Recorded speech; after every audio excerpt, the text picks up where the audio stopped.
Отбасы банктың мобилді қосымшасында биометриядан қалай дұрыс өту керек және нені жасамаған дұрыс. Алдын ала дайындалыңыз.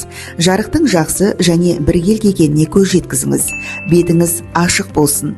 Үлкен аксессуарларды, мысалы бас киім, көзілдірік, маска және тағы басқасын шешіңіз. Аксессуарларды қолдану дұрыс емес. Қараңғы әйнегі бар көзілдірік, бас киім, капюшон немесе маска сізді тануға кедергі келтіреді. Камераға тура қараңыз. Басыңызды тік ұстаңыз, жан-жаққа қисайтпаңыз. Бетіңізге бейтарап мимика, жымиюға немесе қабағыңызды тиюге болмайды. Нашар жарық болмауы тиіс. Қараңғы бөлме немесе артыңыздағы тым жарық фон көлеңке жасап, сканерлеуді қиындатады. Бет фокусы.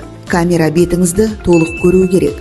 Құрылғы нұсқаулығында көрсетілген қашықтықты сақтаңыз. Басыңызды қисайту, жан-жаққа бұрылу немесе камераға тым жақын алыс тұру нәтижені бұзады. Айналаңызды қараңыз. Артыңыздағы фон бір түсті болу керек. Артқы жақтағы жарықтың тым жарық болуына жол бермеңіз.